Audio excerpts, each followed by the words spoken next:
A Strategic Guide to the Summit continues. An unprecedented 2-week series of special assignments from the people of ABC News. Tomorrow, Barry Serafin examines the roles the First Ladies will play in Geneva.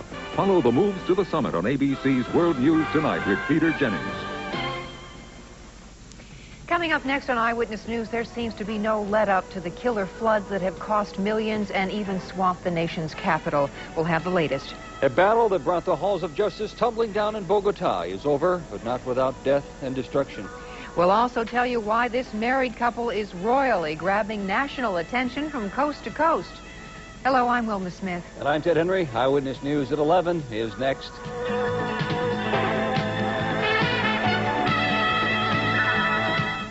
Actor David Burney. How to be a better father. And the beauty regime based on your astrological sign on Friday's Morning Exchange, live from 8 to 10, right here on TV5.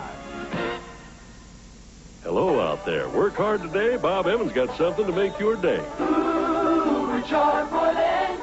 We got ribeye steaks, pork chops too, barbecued ribs, and lots more for you. Charbroiling done right here. Hear that sizzle? See that smoke? We're doing it right, and that's no joke. We're charbroiling.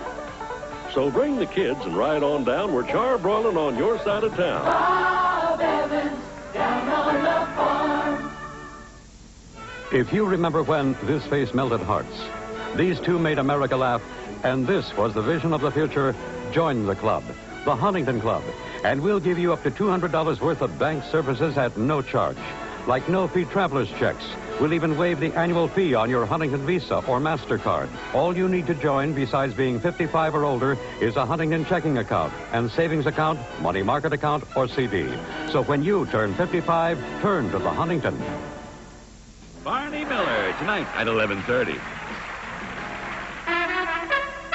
Live from Ohio's News Channel, this is TV5 Eyewitness News with Ted Henry, Wilma Smith, Dan Maley, Nev Chandler, and the Eyewitness News team. Brought to you by the Illuminating Company and Ohio Edison. Good evening. There are two things in the minds of official Washington at this hour. First and foremost, the arrival in just 36 hours of the future King and Queen of England.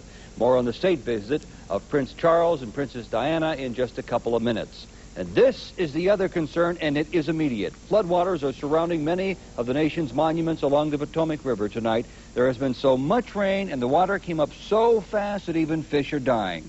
The floodwaters here in Washington are from the same massive rainstorm that moved through northern Ohio on Monday and again on Tuesday. Despite the damages in Washington, there are no injuries to report tonight, but other states have not been so lucky as death tolls from flooding continues to increase. Tom Shea has been following this tragic story tonight. He has the latest for us right now. Tom. Ted, I just got off the phone with the people coordinating the disaster cleanup effort. They say they now have 41 people known dead, and at least 50 more are still missing in the floods. In Pittsburgh, waters from the Monongahela River are beginning to recede tonight, and a massive cleanup effort has already begun. Crews are clearing debris and scooping mud from the streets. A harder job will be clearing away barges left stacked against river bridges by the receding waters. Because water supplies have been contaminated, people in 800,000 homes will have to boil their water at least until this weekend to make it safe for drinking. Next door, West Virginia may have paid the highest toll in human lives. Floodwaters are still up to the rafters of many homes. So far, 18 bodies have been recovered. Folks there tell me they're afraid 43 people who are still missing may be trapped in their houses. They don't hold out much hope that many of those people survived.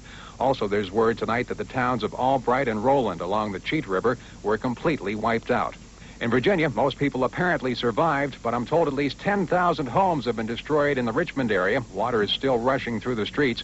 People are hoping they can begin their cleanup sometime tomorrow. Here in Ohio, we may have escaped the heavy flooding, but in Seneca County, a lot of farmers are in trouble because of 3 straight days of rain.